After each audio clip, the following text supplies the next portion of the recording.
जगन्नाथ भगवान ने कटहल की चोरी क्यों की?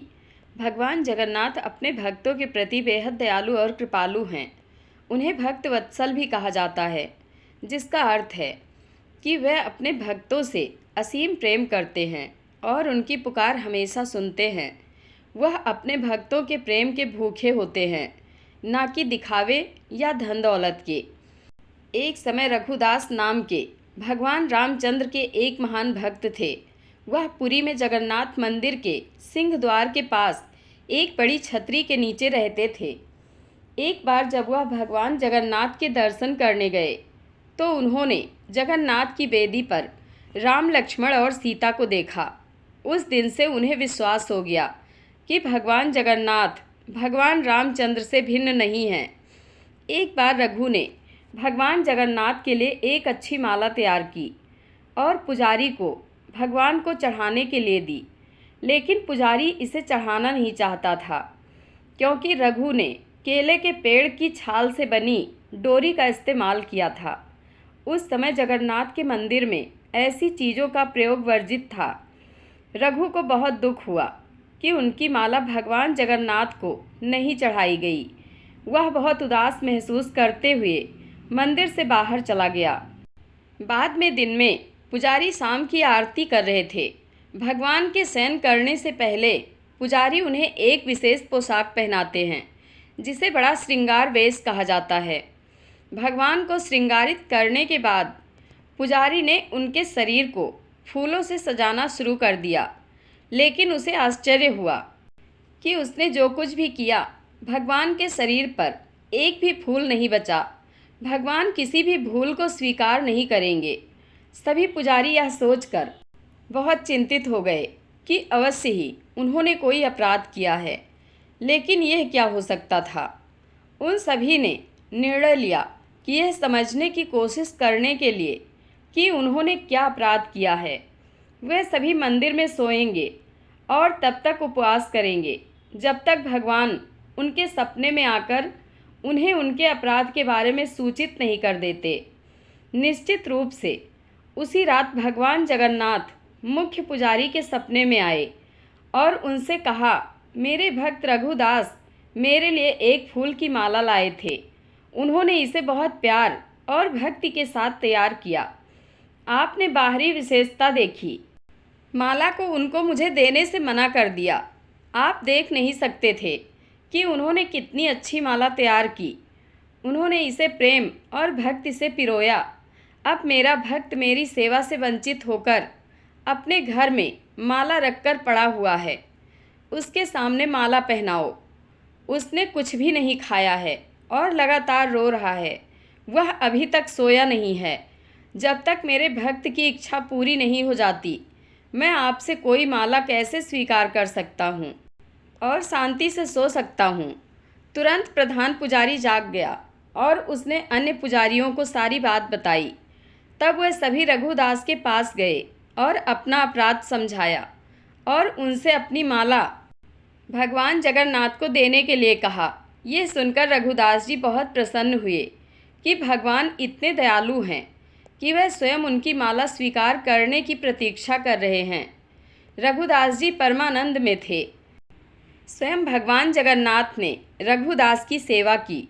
एक बार रघुदास बहुत गंभीर रोग से पीड़ित हो गए। उनकी तबीयत इतनी खराब हो गई कि वह बिस्तर से उठ भी नहीं पा रहे थे। उन्हें अपने बिस्तर में ही मल त्याग करना पड़ा। बदबू बहुत बुरी थी।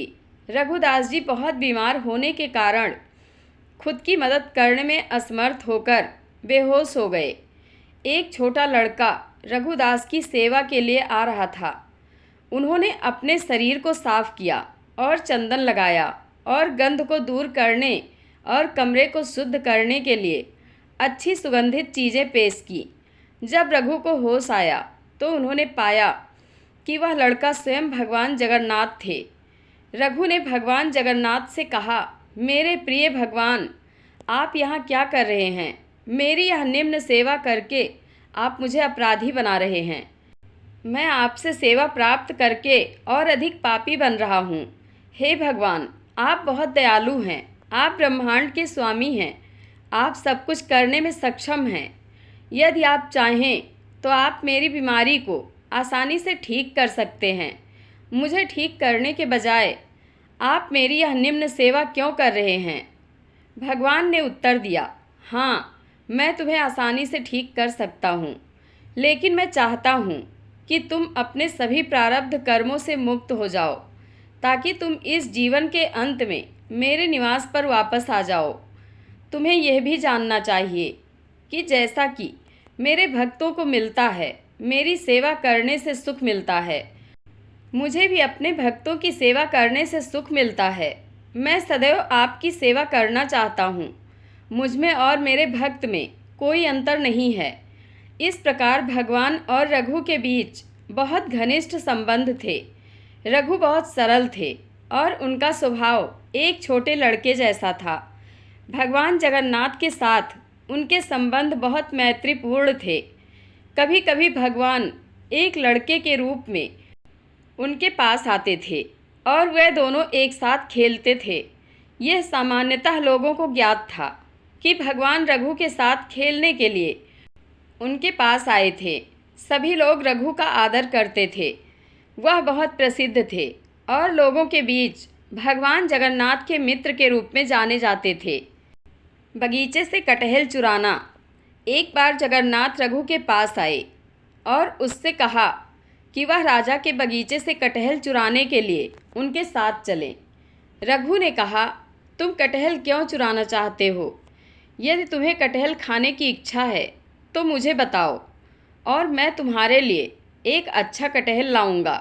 भगवान जगन्नाथ ने उत्तर दिया, इस प्रकार मुझे अपने भक्त से सब कुछ मिल रहा है। वास्तव में मेरे पास सब कुछ है। माता यशोदा मुझे इतना मक्खन खिलाती थी और मुझे आनंद देती थी, लेकिन फिर भी मैं इस उद्देश्य के लिए दूसरों के घर जाता हूँ। माखन चुराने का, चुराई हुई चीज़ें खाने में एक विशेष आनंद होता है। आज मैं चाहता हूँ कि आप चोरी का वह आनंद महसूस करें। कृपया मेल के साथ आएं। रघु भगवान के प्रस्ताव पर सहमत। असहाय होकर रघु भगवान के प्रस्ताव पर सहमत हो गया और उनके साथ चला गया। वह दोनों राजा के बगीचे में दाखिल हुए। जगन्नाथ ने रघु से कहा, तुम पेड़ पर चढ़ जाओ, मैं ज़मीन पर खड़ा रहूँगा। तुम सबसे अच्छा और सबसे बड़ा कटहल तोड़कर नीचे फेंक दोगे। मैं यहीं खड़ा होकर उसे पकड़ लूँगा, फिर हम दोनों भाग जाएंगे। रघु ने भगवान के आदेश का ठीक वैसे ही पालन किया जैसा उन्होंने निर्देश दिया था। वह कटहल के पेड़ पर चढ़ गया और सबसे अच्छे और बड़े कटहल को ढूंढ कर निकाला और उसे तोड़ लिया। जगन्नाथ, उसने पुकारा, क्या आप तैयार हैं? जगन्नाथ ने उत्तर दिया, हाँ, मैं तैयार हूँ, फेंक दो। रघु ने कटहल नीचे फेंक दिया, यह उम्मीद करते हुए कि जगन्नाथ उसे पकड़ लेगा। लेकिन जगन्नाथ कहाँ थे? वह भाग गया था। कटहल को पकड़ने वाला कोई नहीं था। वह बड़ी आवाज़ करते हुए ज़मीन पर गिरा और फट गया। जब राजा के माली ने आवाज़ सुनी तो वह समझ गया कि कोई कटहल चुराने के लिए बगीचे में घुसा है। वह तुरंत मौके पर भागा और देखा कि बड़ा कटहल ज़मीन पर खुला पड़ा था। फिर भी उसने आसपास किसी को नहीं देखा। जब उसने ऊपर देखा तो उसे रघुदास पेड़ पर बैठे दिखे। माली तुरंत राजा के पास गया और उसे बताया कि रघुदास जी उसके बगीचे से कटहल चुरा रहा था। वह अभी भी वहीं पेड़ की चोटी पर बैठा है। उसने उत्साहपूर्वक राजा से कहा। राजा को विश्वास नहीं हो रहा था कि रघु कटहल चुराने के लिए उनके बगीचे में घुसा था। इसलिए राजा ने अपने मंत्रियों को इकट्ठा किया और उस स्थान पर गए जहां माली ने संकेत दिया था। वह रघुदास को पेड़ पर बैठे और कटहल को ज़मीन पर पड़ा देखकर आश्चर्यचकित रह गया। राजा के अनुरोध पर रघु पेड़ से नीचे उतर आया।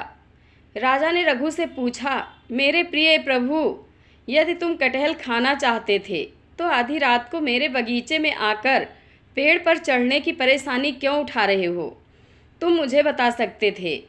राजा ने रघुदास से कहा कि आपको कटहल खाने की इच्छा थी तो मुझे संदेश भिजवा देते। आपको कटहल चुराने की क्या ज़रूरत आन पड़ी? राजा की बात सुनकर रघुदास जी ने जगन्नाथ जी की सारी लीला राजा को सुना दी। सारा वृतांत सुनकर राजा और उनके सिपाही खूब हंसे। राजा ने कटहल का बगीचा जगन्नाथ जी के नाम कर दिया। अगले दिन जगन्नाथ जी रघुदास जी से पूछने लगे कि सखा बताओ फिर रात कैसी रही।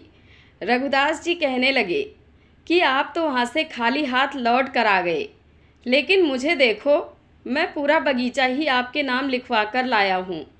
ऐसे ही हैं जगन्नाथ जी, जो अपने भक्तों की कष्टों से रक्षा करते हैं तो कभी कभी अपने भक्तों को फंसाने की लीला भी करते हैं। उस अनुपम सुख का अनुभव तो उनके परम भक्त ही कर सकते हैं। इस प्रकार मित्रता की मुद्रा में रघु भगवान जगन्नाथ के साथ लीलाएं करते। भगवान जगन्नाथ के साथ रघुदास की एक और लीला का प्रत्यक्षदर्शी एक भक्त ने भगवान जगन्नाथ के साथ रघुदास की एक लीला का प्रत्यक्षदर्शी वर्णन किया। एक बार रथ यात्रा के दौरान भगवान ने रथ पर अपना स्थान ग्रहण किया था।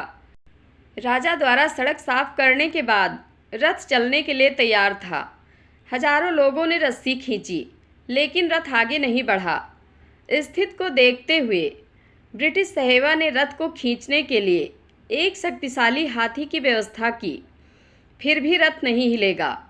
सहेवा ने रघुदास से कहा, रघुदास जी, यह कैसे भगवान हैं? मैंने हाथियों को लगा रखा है, फिर भी यह रथ नहीं चलेगा। ये सुनकर रघु रथ पर चढ़ गए और भगवान जगन्नाथ के निकट गए। रघुदास जी ने प्रभु जगन्नाथ के कानों में कुछ कहा और तुरंत रथ चलने लगा। यह देखकर सहेवा आश्चर्यचकित रह गईं। उन्होंने रघुदास से कहा, आप पूर्ण हैं और आपके भगवान भी पूर्ण हैं। रघुदास जी जहाँ भी रहते थे, प्रसाद से भरा बर्तन किसी के भी लेने के लिए बाहर छोड़ देते थे। वह उसी बर्तन से प्रसाद लेता था जिससे पशु पक्षी लेते थे। यह उनका अद्भुत स्वभाव था।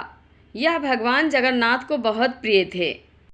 जयराम सिंघारी और भगवान जगन्नाथ की कथा अटूट विश्वास और प्रभु की अपने भक्तों के प्रति करुणा का एक सच्चा और अद्भुत उदाहरण है। जयराम सिंघारी वर्तमान समय में उपासकों के समाज में सबसे विद्वान व्यक्तियों में से एक माने जाते थे। उनके पास कोई शैक्षणिक डिग्री या डिप्लोमा नहीं था, लेकिन उन्हें भारत के प्राचीन महाकाव्यों का गहन ज्ञान था। भारत के विभिन्न हिस्सों से आने वाले कई लोग उन्हें अपने आध्यात्मिक मार्गदर्शक के रूप में मानते थे। उन्होंने केवल महाप्रसाद खाया, जो भगवान जगन्नाथ को चढ़ाया जाने वाला चावल का भोग है। ईश्वर का भरोसा। एक दिन किसी कारणवश उनके बेटे उसे मंदिर से नहीं लाए, हालांकि उसने पूरे दिन भी कुछ नहीं खाया था। फिर भी उसने कभी अपनी भूख प्रकट नहीं की। केवल उनकी पत्नी को पता था। जब वह उदास लग रही थी, सिंघारी ने उसे सांत्वना दी। वह देगा, वह भेजेगा, लेकिन आधी रात को कौन देगा? सब सो गए, उनकी पत्नी भी। आधी रात का चमत्कार। आधी रात को किसी ने दरवाज़ा खटखटाया और बाहर केले के पत्ते पर महाप्रसाद सजा हुआ मिला। अगली सुबह जब उसने यह घटना बताई तो किसी ने उस पर विश्वास नहीं किया। पूरे दिन भगवान जगन्नाथ का यह चमत्कार लोगों के मन में छाया रहा। दिव्य स्वप्न। अगली रात भगवान जगन्नाथ ने खुद उनके सपने में आकर पूछा कि क्या उन्होंने वह महाप्रसाद प्रेम से ग्रहण किया। इस घटना ने साबित किया कि प्रभु अपने भक्त की भूख और भावनाओं का कितना ध्यान रखते हैं। जय श्री जगन्नाथ महाप्रभु। आप लोगों को यह कथा कैसी लगी, कमेंट बॉक्स में अपनी राय अवश्य दें। वीडियो को हाइप करें। धन्यवाद।